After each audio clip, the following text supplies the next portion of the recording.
52. kiri. Planeetide surelike epohhid. Alates elu algatamisest areneval planeedil kuni selle lõpliku õitsele puhkemiseni valguse ja elu ajastul ilmub maailma areenile vähemalt 7 inimelu epohhi. Need järjestikused ajastud on määratud jumalike poegade missioonidega planeedil ja ilmuvad keskmises asustatud maailmas järgmises järjestuses. Esiteks, inimene planeedivürsti eelsel ajal. Teiseks, inimene planeedivürsti järgsel ajal. Kolmandaks, inimene Aadama järgsel ajal. Neljandaks, inimene kohtumõistja poja järgsel ajal. Viiendaks, inimene annetuva poja järgsel ajal. Kuuendaks, inimene õpetaja poja järgsel ajal. Ja 7. valguse ja elu ajastu. Niipea kui kosmosemaailmas on tekkinud füüsiliselt eluks sobivad tingimused, kantakse see elukandjate registrisse ning kui saabub õige aeg, lähetatakse need pojad vastavatele planeetidele elu algatama. Perioodi alates elu algatamisest kuni inimese ilmumiseni nimetatakse inimese-eelseks ajajärguks ning sellele järgnevad järjestikused surelike epohhid, mida käesolevas jutustuses käsitletakse. Esimene, ürginimene. Ürginimesteks nimetatakse surelikke tahteolendeid, kes elasid ajavahemikul inimese tõusmisest loomatasemest kõrgemale, kui inimene suutis otsustada, et hakkab loojat palveldama kuni planeedivürsti saabumiseni. Ürginimesed kuuluvad kuude põhitüüpi ehk rassi ning need varased rahvad ilmuvad spektrivärvuste järjekorras alates punasest. Elu varaseks arenguks kuluv aeg on eri maailmades väga erinev, ulatudes 150 000 aastast kuni enam kui miljoni urantja aastani. Värvilised arengurassid, punane, oranž, kollane, roheline, sinine ja indigo hakkavad ilmuma umbes samal ajal, kui ürginimesel hakkab kujunema lihtne keel ning ta hakkab kasutama loovat kujutlusvõimet. Selleks ajaks on inimene juba püstiseismisega üsna hästi harjunud. Ürginimesed on osavad kütid ja ägedad võitlejad. Selle ajastu seaduseks on tugevaimate füüsiline ellujäämine. Valitsemine toimub nendel aegadel täiesti suguharusüsteemi järgi. Varase rassivõitluse ajal hävitatakse mõned arengurassid paljudes maailmades ning sama juhtus ka urantjal. Alles jäänud segunevad tavaliselt hiljem sisse toodud violetse rassiga, Aadama rahvastega. Hilisema tsivilisatsiooni seisukohalt on see ürginimese ajajärg pikk, pime ja verine peatükk. Džunglieetika ja ürgmetsade moraal ei vasta hilisemate ilmutusreligiooni ja kõrgema vaimse arenguga usuliste elukorralduste nõuetele. Normaalsetes ja mittekatselistes maailmades on see epohh hoopis teistsugune kui urantjal, kus seda ajastut iseloomustasid pikad ja erakordselt jõhkrad võitlused. Kui teil on esimene maailmakogemus selja taga, hakkate mõistma, miks arengumaailmad peavad selle pika ja valuliku võitluse läbi tegema ning paradiisi teel edasi liikudes mõistate üha enam nende näiliselt imelike toimingute tarkust. Kuid vaatamata inimese tekkimise varajaste ajastute heitlikkusele on ürginimese saavutused areneva aja ja ruumi maailma annaalides väljapaistvaks isegi kangelaslikuks peatükiks. Varane arenev inimene ei ole värvikas olend. Need primitiivsed surelikud elavad üldiselt koobastes või kaljudel, kuid nad ehitavad suurte puude otsa ka algelisi onne. Enne nende jõudmist kõrgema intellektiklassini saavutavad planeedil mõnikord ülekaalu suuremat tüüpi loomad, kuid surelikud õpivad juba selle ajajärgu algul tuld süütama ja alal hoidma ning leidliku kujutlusvõime ja tööriistade täiustudes võidab arenev inimene peagi suuremaid ja kohmakamaid loomi. Varased rassid kasutavad ka laialdaselt suuremaid lendavaid loomi. Need tohutud linnud suudavad kanda 1 või 2 keskmise suurusega inimest peatusteta lennul enam kui 200 kilomeetri kaugusele. Mõnedel planeetidel on neist lindudest palju kasu, sest neil on kõrgema klassi intellekt ning nad oskavad sageli välja öelda mitmeid maailma keelte sõnu. Linnud on väga arukad, väga kuulekad ja uskumatult heasüdamlikud. Urantial on need reisilinnud ammu välja surnud, kuid teie varased esivanemad kasutasid nende teeneid. Eetilise otsustusvõime, moraalse tahte omandab inimene tavaliselt samaaegselt varajase keele ilmumisega. Inimtasemeni jõudes pärast moraalse tahte tekkimist muutuvad need olendid suuteliseks vastu võtma ajutiselt nende sisimasse elama asuvaid jumalikke kohandajaid ja seetõttu valitakse paljud neist pärast surma ellujääjateks ning peainglid panevad neile hilisema taaselustamise ja vaimuga ühtesulamise kinnituseks pitseri. Peainglid on planeedivürstidega alati kaasas ning maailma usulise elukorralduse lõpul asetleidev kohtumõistmine toimub samaaegselt vürsti saabumisega. Kõik surelikud, kelles elavad mõttekohandajad, on potentsiaalsed palveldajad. Neid on valgustanud tõeline valgus ning nad on võimelised otsima jumalikkusega vastastikust kontakti. Vaatamata sellele on ürginimese varajases ehk bioloogilises religioonis suures osas säilinud loomalik hirm koos ebateadliku aukartuse ja suguharus levinud ebausuga. Vaevalt küll, et ebausu püsimine urantial rasside seas teie evolutsioonilist arengut täiendab ning see ei ühti teie muidu suurepäraste saavutustega ainelise progressi valdkonnas. Kuid see varane hirmureligioon on nende primitiivsete loodudolendite ägeda meelelaadi allasurumisel väga kasulik. See on tsivilisatsiooni eelkäija ja pinnas, kuhu planeedivürst ning tema hoolekandjad külvavad hiljem ilmutusreligiooni seemned. Planeedivürst saabub tavaliselt enne 100 000 aasta möödumist ajast, mil inimene hakkab püsti käima ning tema lähetajaks on süsteemi suverään, kellele elukandja on teatanud tahte toimimisest, kuigi selliselt on arenenud alles suhteliselt vähesed indiviidid. Primitiivsed surelikud tervitavad tavaliselt planeedivürsti ja tema nähtavat kaaskonda. Nad tunnevad tema vastu aukartust ning harrast austust, peaaegu palveldavad teda, kui neid tagasi ei hoita. Teine, inimene planeedivürsti järgsel ajal. Planeedivürsti saabumisega algab uus usuline elukorraldus. Maa peale saabub valitsus ja astutakse edasi jõudnud suguharu epohhi. Selle valitsemiskorra mõne 1000 aasta jooksul astutakse ühiskonnaelu alal edasi suurte sammudega. Normaalsetes tingimustes jõuavad surelikud sellel ajastul kõrgele tsivilisatsiooni tasemele. Nad ei heitle nii kaua barbaarsuses kui urantirassid, ent mäss muudab elu asustatud maailmas sedavõrd, et te peaaegu ei suudagi normaalse planeedi valitsemiskorda ette kujutada. See usuline elukorraldus kestab keskmiselt ligikaudu 500 000 aastat, mõni kauem, mõni vähem. Selle ajajärgu jooksul lülitatakse planeet süsteemi ringlustesse ning seda määratakse haldama täiskvoot seeraveid ja teisi taevaseid abilisi. Saabub üha enam mõttekohandajaid ning seeravitest kaitsjate valve surelike üle laieneb. Planeedivürsti saabumise ajal primitiivsesse maailma on valdav arenev hirmu ja ebateadlikkuse religioon. Vürst koos oma kaaskonnaga jagab esimesi teadmisi kõrgematest tõdedest ja universumi ülesehitusest. Need esimesed ilmutusreligiooni tutvustused on väga lihtsad ning puudutavad tavaliselt kohaliku süsteemi asjatoimetusi. Enne planeedivürsti saabumist on religioon lihtsalt üks arenguprotsess. Siit peale liigub religioon edasi järjestikuste ilmutuste ning ka arengulise kasvu teel. Iga usulise elukorralduse, iga surelike epohhi ajal tutvustatakse vaimset tõde ja usulist eetikat üha avaramalt. Maailma asukate vaimse edasiliikumise tempo ja usuliste ilmutuste ulatuse määrab suures osas ära nende usulise vastuvõtuvõime areng.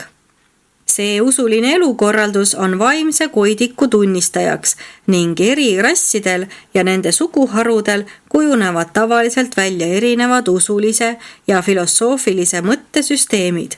Kõiki neid rasside Religioone läbivad ühtviisi 2 joont: ürginimeste varased hirmud ja planeedivürsti hilisemad ilmutused.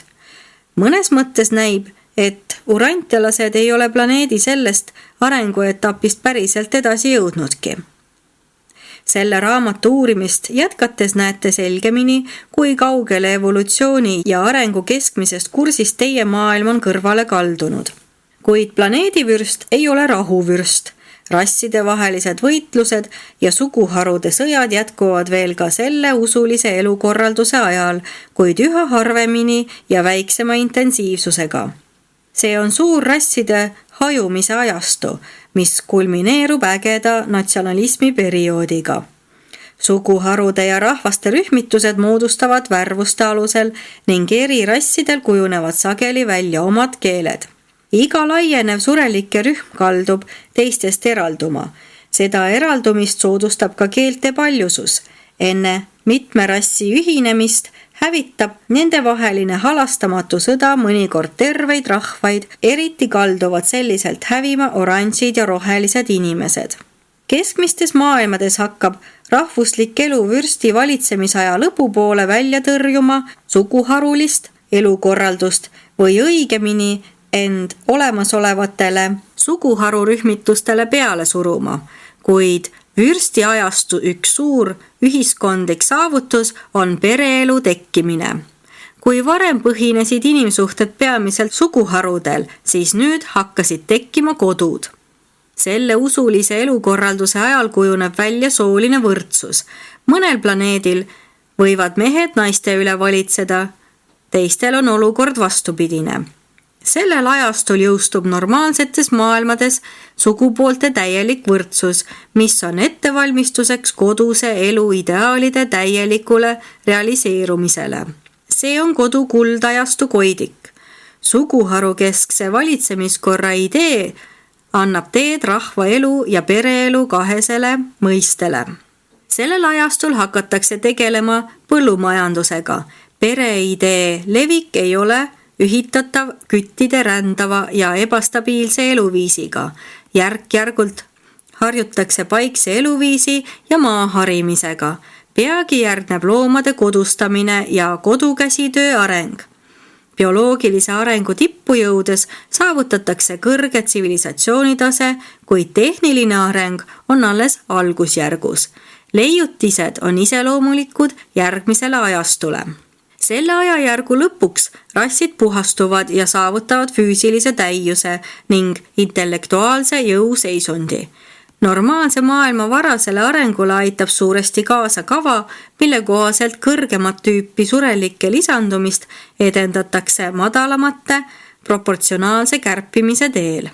Ja et teie varased rahvad ei suutnud neid tüüpe selliselt eristada, siis ongi urante rasside seas tänapäeval nii palju puudulikke ja mandunud indiviide.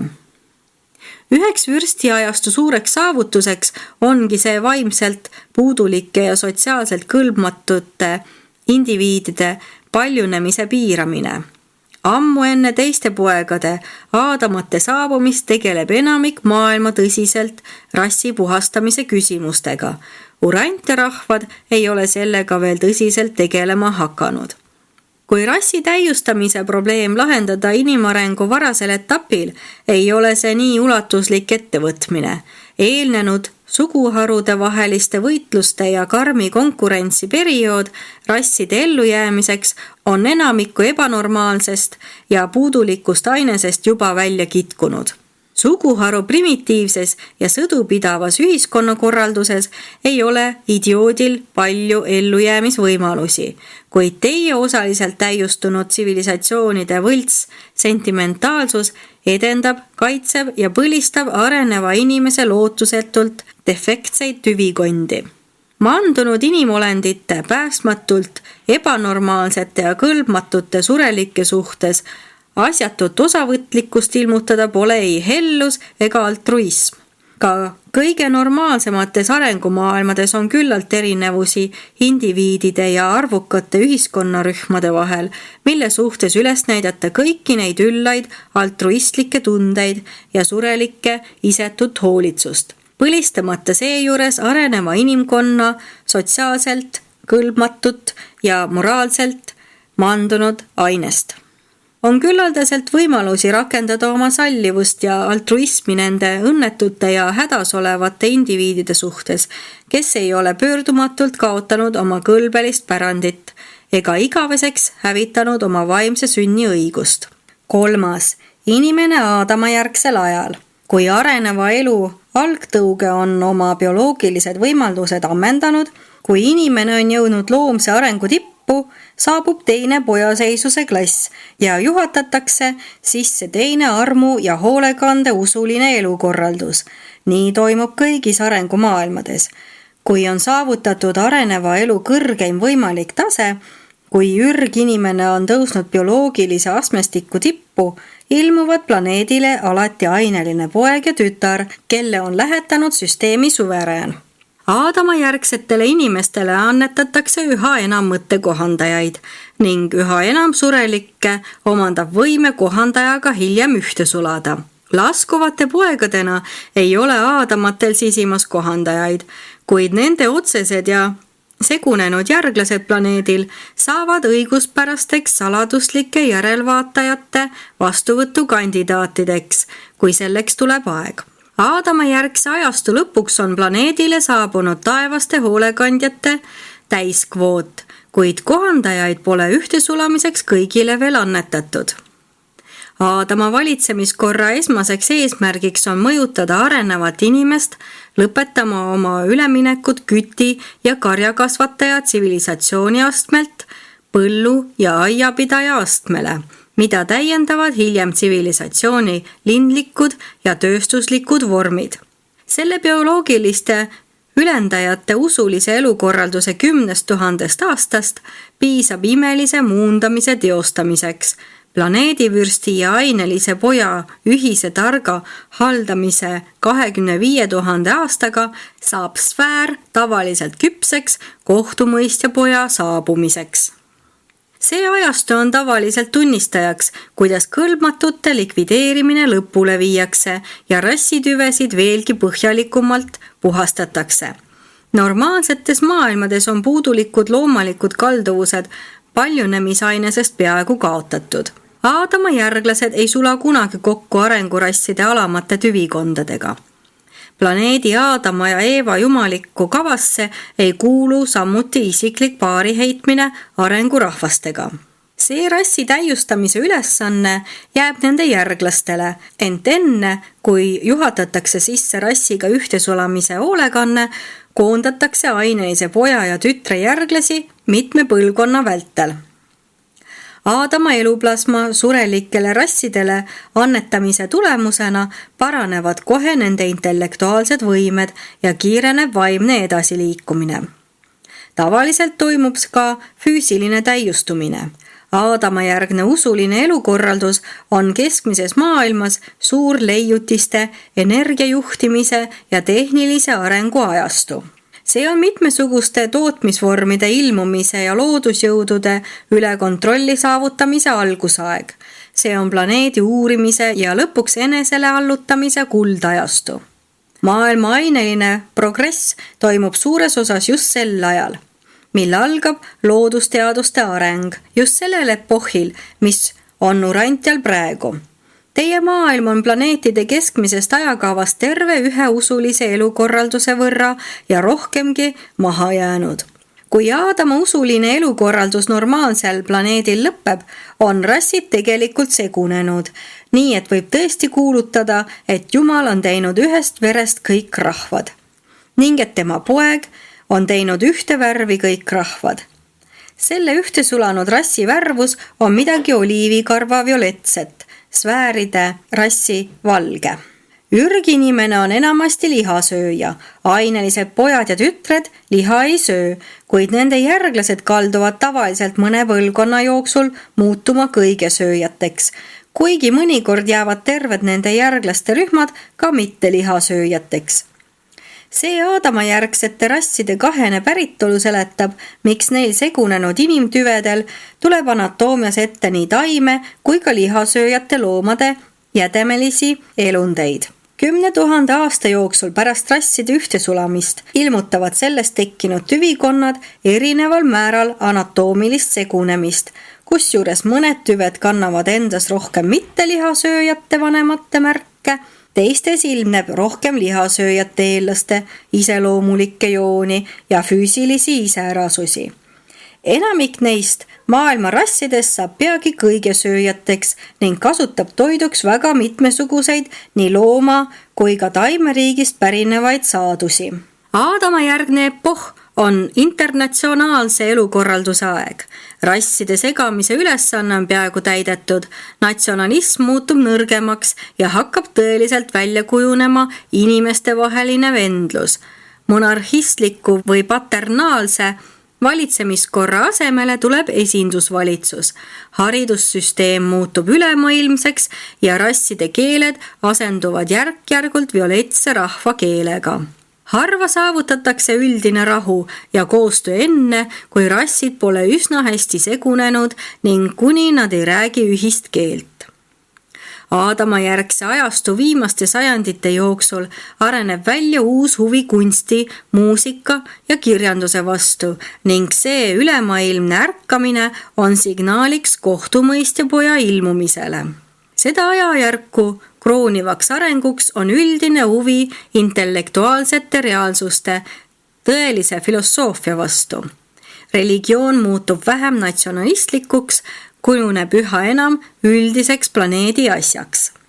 Neid ajastuid iseloomustavad uued tõeilmutused ja tähtkujude kõige kõrgemad hakkavad inimeste tegevusi valitsema. Tõde ilmutatakse kuni tähtkujude valitsuseni. Seda ajajärku iseloomustab suur eetiline edasiliikumine. Ühiskonna eesmärgiks on inimestevaheline vendlus, ülemaailmne rahu, rassikonfliktide ja rahvastevahelise vaenu lakkamine.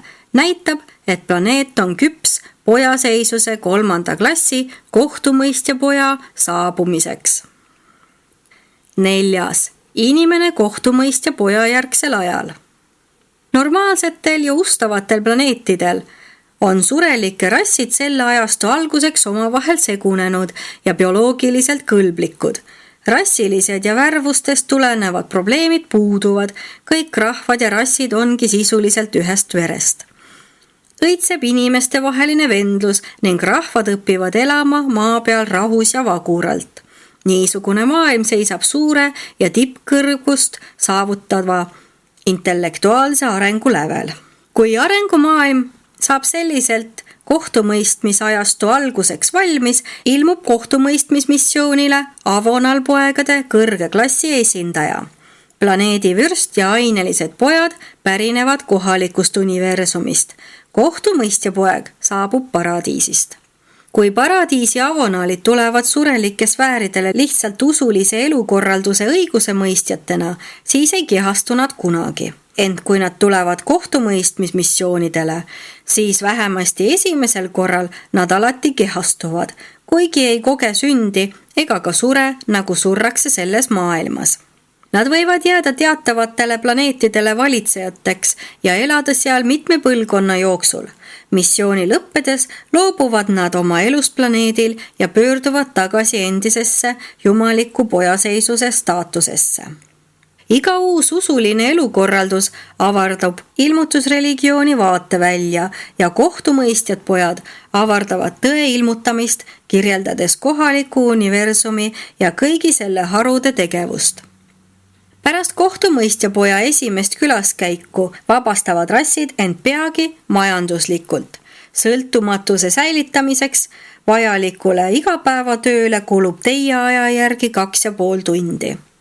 Sedavõrd eetiliste ja arukate surelike vabastamine on täiesti ohutu. Need kõrgelt arenenud rahvad oskavad hästi kasutada oma vaba aega enesetäiendamiseks ja planeedi edasiviimiseks. See ajastu on tunnistajaks rassitüvikondade edasisele puhastumisele vähem kõlblike ja andetute indiviidide paljunemise piiramise teel. Rasside poliitiline ja sotsiaalne valitsemine täiustub jätkuvalt ning selle ajastu lõpuks on üsna hästi juurdunud omavalitsuskord. Omavalitsus tähendab siin kõrgemat tüüpi esindusvalitsust. Niisugused maailmad edutavad ja austavad vaid neid juhte ja valitsejaid, kes sobivad kõige paremini täitma sotsiaalseid ja poliitilisi ülesandeid. Sellel epohhil elab enamikul maailma surelikes sisimus kohandaja, kuid ka siis ei ole jumalike järelvaatajate annetamine veel alati üldine. Kõigile surelikele ei annetata veel kohandajaid, kellega neil on määratud ühte sulada. Tahteolenditelt eeldatakse ikka, et nad saladuslikke järelevaatajaid valivad. Selle usulise elukorralduse viimastel ajastutel hakkab ühiskond tagasi pöörduma lihtsustatud elamisvormide juurde. Edasi liikuva tsivilisatsiooni kompleksne iseloom on ammendumas ja surelikud õpivad elama loomulikumalt ning tõhusamalt. Ning see tendents tugevneb iga järgneva epohhiga. See on kunsti, muusika ja kõrgema õpetatuse õitsengu ajastu. Loodusteaduste areng on jõudnud juba tipptasemele. Selle ajastu lõpp ideaalses maailmas on suure ja täieliku usulise ärkamise ülemaailmse vaimse valgustatuse aeg. Ning see rasside vaimse olemuse laialdane ärkamine on signaal, et saabub annetuva poja aeg, mis juhatab sisse surelike 5. epohhi. Paljudes maailmades juhtub, et ühe kohtumõistmismissiooniga ei suudeta veel planeeti annetuva poja saabumiseks ette valmistada. Sel juhul tuleb veel teine, isegi mitu kohtumõistjat poega, kellest igaüks viib rassi edasi ühest usulisest elukorraldusest teise, kuni planeet on valmis annetuva poja kingitust vastu võtma. Teisel ja järgnevatel missioonidel võivad kohtumõistjad pojad kehastuda või mitte kehastuda. Kuid olenemata sellest, mitu kohtumõistjat poega võib ilmuda ja neid võib sellistena saabuda ka pärast annetuvat poega, tähistab igaühe saabumist ühe usulise elukorralduse lõpp ja uue algus. Need kohtumõistjate poegade usulised elukorraldused kestavad urantiaja järgi 25 000 kuni 50 000 aastat. Mõnikord on selline epohh palju lühem ja harvadel juhtudel isegi pikem, kuid aja möödudes sünnib üks neist samadest kohtumõistjatest poegadest annetuva paradiisi pojana. 5. Inimene annetuva poja järgsel ajal. Kui asustatud maailmas on jõutud teatavale intellektuaalsele ja vaimsele arengutasemele, saabub alati annetuv paradiisi poeg. Normaalsetes maailmades ilmub ta lihas alles siis, kui rassid on tõusnud intellektuaalse arengu ja eetiliste saavutuste kõrgeimate tasemeteni. Urantial ilmus annetuv poeg, teie enda looja poeg, küll enne Aadama usulise elukorralduse lõppu, kuid niisugune sündmuste järjekord ei ole kosmosemaailmades tavaline. Kui maailmad on vaimsustamiseks küpseks saanud, saabub annetuv poeg. Need pojad kuuluvad alati kohtumõistjate ehk avonalpoegade klassi, välja arvatud kord igas kohalikus universumis esineval juhul, mil loojapoeg valmistub oma viimaseks annetumiseks mõnes arengumaailmas. Näiteks, kui Nebadoni Miikael ilmus urantiale end teie surelikele rassidele annetama. See kingitus saab osaks vaid ühele maailmale, peaaegu 10 miljoni seast. Kõiki teisi maailmu viib vaimselt edasi avonalklassist paradiisipoja annetumine. Annetuv poeg saabub kõrge hariduskultuuriga maailma ja kohtab vaimselt koolitatud rassi, kes on valmis kõrgemaid õpetusi omandama ja annetumismissiooni kõrgelt hindama. Seda ajastut iseloomustab ülemaailmne püüdlemine kõlbelise kultuuri ja vaimse tõe poole. Selle usulise elukorralduse surelikud soovivad kirglikult mõista kosmilist reaalsust ja saavutada osadus vaimse reaalsusega.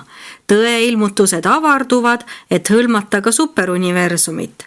Endiste aegade tahumatute valitsemiskordade asemele tekivad täiesti uued haridus- ja valitsemissüsteemid. Elurõõm omandab uue värvi ja elureaktsioonid ülendatakse tooni ja tämbri poolest taevastesse kõrgustesse. Annetuv poeg elab ja sureb maailma surelike rasside vaimse ülendamise nimel. Ta kehastab uue ja elava tee. Tema elu on paradiisi tõe kehastumine surelikus ihus. Sellesama tõe, isegi tõe vaimu kehastamine, mille teadmises inimesed vabanevad. Urantial oli selle uue ja elava tee kehastamine nii tõde kui ka fakt. Urantia eraldumine Lutsiferi mässu tagajärjel oli katkestanud süsteemi, mille kohaselt surelikud võivad surres siirduda otse eluasemeilmade kallastele. Enne Kristus Miikaeli aega Urantial magasid kõik hinged kuni taaselustamiseni usulise elukorralduse lõpus või erakorraliste kord 1000 aasta järel toimunud taaselustamisteni. Isegi Moosesel lubati minna teisele poole alles erakordse taaselustamise käigus, sest langenud planeedivürst Kaligastja vaidlustas sellise vabanemise. Kuid 4 pühist saadik võivad Urantia surelikud jälle otse Morontia sfääridele siirduda. Annetuva poja ülestõusmisel 3. päeval pärast seda, kui ta loobub oma kehastunud elust, tõuseb ta kõikse isa paremale käele, saab kingituse oma annetumismissiooni vastuvõtmise kohta ja pöördub tagasi looja poja juurde kohaliku universumi keskusesse. Seejärel saadavad annetuva Avonal ja looja Miikael oma ühise vaimu, tõe vaimu annetumismaailma. See ongi aeg, mil võiduka poja vaim valatakse välja kõige liha peale. Selles tõe vaimu annetamises osaleb ka universumi emavaim, kes samal ajal annab käsu mõttekohandajate annetamiseks. Pärast seda võtavad kõik selle maailma normaalse mõistusega tahteolendid, kes on jõudnud moraalse vastutuse ja vaimse valiku tegemisse ikka, vastu kohandajad. See annetuv Avonal pöörduks pärast annetumismissiooni tagasi mõnda maailma, siis ta ei kehastuks, vaid saabuks auhiilguses koos Seeravi vägedega. Poja annetumise järgne ajastu võib kesta 10 000 kuni 100 000 aastani. Neile usuliste elukorralduste ajajärkudele pole meelevaldselt kehtestatud kestust. See on suur eetilise ja vaimse edasiliikumise aeg. Nende ajastute vaimse mõju all teeb inimloomus läbi tohutuid muutusi ja kogeb enneolematut arengut. Siis saab võimalikuks kuldreegli rakendamine praktilises elus. Jeesuse õpetused on tõepoolest rakendatavad surelikus maailmas, mis on läbi teinud annetumiseelsete poegade eelkoolituse ja iseloomu eelistamisele ja kultuuri täiustamisele suunatud usulised elukorraldused. Sellel ajajärgul lahendatakse praktiliselt haiguse ja kuritegevuse probleemid. Selektiivse paljunemisega on manduvus juba suures osas likvideeritud. Haigused on praktiliselt võidetud tänu aadamliku ainese tugevale vastupanuvõimele ja eelmiste ajastute loodusteaduste avastuste arukale ülemaailmsele rakendamisele. Keskmine eluiga tõuseb sel perioodil Urantia aja järgi kaugelt üle 300 aasta. Kogu selle epohhi jooksul väheneb järk-järgult valitsuse poolne juhendamine. Hakkab toimima tõeline omavalitsus. Üha vähem on vaja piiravaid seadusi. Riikide vastupanujõudude sõjalised ilmingud on hääbumas. Saabub tõeline rahvusvahelise kooskõla ajajärk. Riike on palju, enamasti geograafilise paiknemise tõttu, kuid on ainult üks rass, üks keel ja üks religioon. Surelike elu on peaaegu, kuigi mitte täiesti ideaalne. See on tõesti suur ja hiilgusrikas ajastu. 6. Annetumisjärgne ajastu Urantial. Annetuv poeg on rahuvürst. Ta saabub sõnumiga rahu maa peal ja hea tahe inimeste seas. Normaalsetes maailmades iseloomustab seda usulist elukorraldust ülemaailmne rahu. Rahvad ei õpi enam sõdimist. Kuid teie annetuva poja Kristus Miikaeli saabumisega neid tervitatavaid mõjusi ei kaasnenud. Urantia areng ei kulge normaalses järjestuses. Teie maailm astub planeetide kulgemises teist sammu. Teie õpetaja hoiatas maa peal olles oma jüngreid, et tema saabumisega ei hakka Urantial valitsema rahu nagu tavaliselt. Ta ütles neile selgelt, et tulevad sõjad ja sõjasõnumid ning et rahvad tõusevad üksteise vastu Ühel teisel korral ta ütles, ärge arvake, et ma olen tulnud tooma rahu maa peale.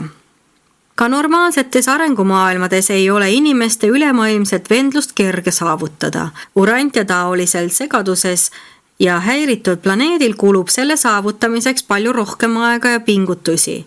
Ilma kõrvalise abita vaimselt isoleeritud sfääri sotsiaalne areng vaevalt nii õnnelike tulemusteni jõuab. Vendluse saavutamiseks Urantial on oluline religioosne ilmutus. Jeesus näitas küll vaimse vendluse kohese saavutamise teed, kuid sotsiaalse vendluse teostumine teie planeedil sõltub väga palju sellest, millal jõutakse järgmiste isiklike ja planeediga seotud muutusteni. Esiteks, sotsiaalne vendlus. Rahvusvaheliste ja rasside vaheliste sotsiaalsete kontaktide ja vennalike ühenduste mitmekordistumine reiside, kaubanduse ja võistlusmängude kaudu. Ühtse keele kujunemine ja polüglottide arvu mitmekordistumine. Õpilaste, õpetajate, tööstusettevõtjate ja religioonifilosoofide vahetamine rasside ja riikide vahel. Teiseks, vastastikune intellektuaalne rikastumine. Vendlus ei ole võimalik maailmas, mille elanikud on nii primitiivsed, et ei oska ära tunda ilmse isekuse rumalust. Rasside ja riikide vahel peab toimuma kirjanduse vahetus. Iga rass peab tutvuma kõigi teiste rasside mõtteviisiga. Iga rahvas peab tundma kõigi teiste rahvaste tundeid. Teadmatus sigitab kahtlustamist, mis ei ole ühildatav osavõtlikkuse ja armastuse põhihoiakutega. Kolmandaks, eetiline ärkamine. Vaid eetiline teadvus võib rebida maski inimeste sallimatuse, moraalituselt ja vennataputülide patususelt. Vaid moraalne teadvus võib hukka mõista riikide vahelise vaenu ja rasside vahelise kadeduse pahed. Vaid kõlbelised olendid võivad üldse püüelda selle vaimse taipamise poole, mis on kuldreegli järgi elamiseks nii oluline. Neljandaks, poliitiline tarkus. Enesevalitsuse omandamiseks on oluline emotsionaalne küpsus. Üksnes emotsionaalne küpsus kindlustab, et vaidluste barbaarse sõjalise lahendamise asendavad rahvusvahelised tsiviliseeritud kohtumõistmisviisid. Targad riigimehed töötavad kunagi inimkonna hüvanguks ka siis, kui püüavad edendada oma riigi või rassirühmade huve. Isekas poliitiline tarkus viib lõppkokkuvõttes enesetapuni. Hävitab kõik need püsivad omadused, mis kindlustavad planeedil olevale rühmale ellujäämise. Viiendaks, vaimne taipamine. Inimeste vahelise vendluse eelduseks on ikkagi Jumala tunnistamine isaks. Kiireim viis inimeste vahelise vendluse saavutamiseks Urantial on viia läbi praegusaja inimkonna vaimne muundamine. Ainus viis sotsiaalse arengu loomulikku kulgu kiirendada on avaldada kõrgemalt vaimset survet, avardades seega kõlbelist taipamist ning iga sureliku hinge võimet mõista ja armastada kõiki teisi surelikke. Vastastikune mõistmine ja vennalik armastus on transcendentsed, tsiviliseerivad ja võimsad tegurid inimeste vahelise vendluse ülemaailmses teostamises. Kui teid saaks teie mahajäänud ja segaduses maailmast ümber istutada mõnele normaalsele planeedile, mis elab parajasti poja annetumise järgsel ajastul, siis arvaksite, et teid on tõstetud teie traditsioonilisse kujutlustaevasse. Vaevalt suudaksite uskuda, et vaatlete surelike inimestega asustatud sfääri normaalset arengulugu. Need maailmad on lülitatud oma alade vaimuringlustesse ning saavad ära kasutada kõiki universumi teadaannete vastuvõtmise ja superuniversumi peegelduvusteenuste eeliseid. 7. Inimene õpetajapoja järgsel ajal. Järgmisena keskmisele arenevale planeedile ilmuv poegade klass on kolmsuse õpetajad pojad, paradiisi kolmsuse jumalikud pojad. Me näeme taas, et Urantia ei astu selles osas oma kaassfääridega ühte sammu, sest teie Jeesus lubas tulla tagasi. Ta kindlasti ka täidab selle lubaduse, kuid keegi ei tea, kas tema teine tulemine eelneb või järgneb kohtumõistjate või õpetajate poegade saabumisele Urantiale. õpetajad pojad saabuvad vaimsustuvatesse maailmadesse rühmadena. Planeedi õpetajad poega abistavad ja toetavad 70 esimese astme poega, 12 teise astme poega ning 3 kõrgeimat ja kogenuimat tainalite kõrgest klassist. See korpus jääb maailma mõneks ajaks, kuni viib lõpule ülemineku arenguajastutest valguse ja elu ajajärku. Mitte vähemaks kui 1000 aastaks planeedi ajajärgi ja sageli ka tunduvalt kauemaks. See lähetus on kolmsuse panus kõigi asustatud maailma eest hoolt kandnud jumalike isiksuste eelnenud pingutustele. Tõeilmutust laiendatakse nüüd kesksele universumile ja paradiisile. Rassid tõusevad kõrgele vaimutasandile, on välja kujunenud suur rahvas ja lähenemas suur ajastu. Planeedi haridus, majandus ja haldussüsteemis toimuvad radikaalsed muutused. Kehtestatakse uued väärtushinnangud ja suhted. Maa peale on saabumas taevariik ning Jumala auhiilgus langeb maailmale. Selle usulise elukorralduse jooksul viiakse paljud surelikud elavate seast üles. Kolmsuse õpetajate poegade ajajärgu edasi arenedes saab ajasurelike vaimne truudus üha üldisemaks. Loomulik surm muutub seda harvemaks, mida enam kohandajad sulavad oma hoolealustega ühte nende lihaliku elu ajal. Lõpuks liigitatakse planeet sureliku tõusutee esimese astme muudetud klassi. Sel ajajärgul on elu meeldiv ja kasulik. Mandumine ja pika arenguvõitluse antisotsiaalsed lõppsaadused on praktiliselt kaotatud. Eluiga ulatub 500 uranti aastani ja rasside iivet piiratakse arukalt. On tekkinud täiesti uus ühiskonnakord. Surelike vahel on ikka veel suuri erinevusi, kuid ühiskonna seisund läheneb veel enam sotsiaalse vendluse ja vaimse võrdsuse ideaalidele. Esindusvalitsus on kadumas ja maailmas hakkab valitsema individuaalne enesevalitsemine. Valitsuse ülesandeks saab põhiliselt kollektiivne sotsiaalne haldamine ja majanduslik koordineerimine. Peagi saabub kuldajastu. Planeedi pika ja pingelise arenguvõitluse ajalik siht on silme ees. Ajastute hüvitus teostub peagi, hakkab avalduma jumalate tarkus. Maailma füüsilisele haldamisele kulub sel ajastul umbes 1 tund iga täiskasvanu päevast, mis võrdub ligikaudu 1 urantja tunniga. Planeet on tihedas seoses universumi asjatoimetustega ning selle rahvas uurib viimaseid teadaandeid samasuguse erksa huviga, nagu teie praegu oma päevalehti. Need rahvad tegelevad tuhandete huvitavate asjadega, mida teie maailmas ei tunta. Üha kasvab planeedi tõeline ustavus ülimale olendile. Iga põlvkonnaga astuvad üha enamad igast rassist nende sekka, kes on õiglased ja halastavad. Maailm võidetakse aegamööda, kuid kindlalt Jumala poegade rõõmu valmistamasse teenistusse. Füüsilised raskused ja ainelised probleemid on suures osas lahendatud. Planeet on küpsemas kõrgemaks eluks ja stabiilsemaks eksistentsiks. Õpetajad pojad tulevad oma usulise elukorralduse ajal aeg-ajalt jälle neisse rahurikastesse maailmadesse. Nad ei lahku maailmast enne, kui on veendunud, et seda planeeti hõlmav arengukava toimib ladusalt. Õpetajaid poegi saadab nende järgmistel lähetustel tavaliselt kohtumõistja poeg. Mõni teine neist poegadest tegutseb õpetajate poegade lahkumise ajal ja need õiguse mõistmised jätkuvad ajastust ajastusse kogu aja ja ruumi surelike elukorra vältel. Iga järgmine kolmsuse õpetajate poegade saabumine ülendab selle taevaliku maailma üha kõrgema tarkuse, vaimsuse ja kosmilise valgustuseni. Kuid selle sfääri üllad põliselanikud on ikka veel piiritletud ja surelikud. Miski pole täiuslik, aga vaatamata sellele on ebatäiusliku maailma juhtimine ja selle inimasukate elu lähenemas täiusele. Kolmsuse õpetajad pojad võivad samasse maailma tagasi pöörduda korduvalt, kuid varem või hiljem ülendatakse planeedivürst mõne nende missiooni lõppedes planeedi suverääniks ja saabub süsteemi suverään, kes kuulutab välja selle maailma astumise, valguse ja elu ajajärku. Johannes kirjutas, õpetajate poegade viimase lähetuse lõpust vähemalt normaalses maailmas toimuks see nii.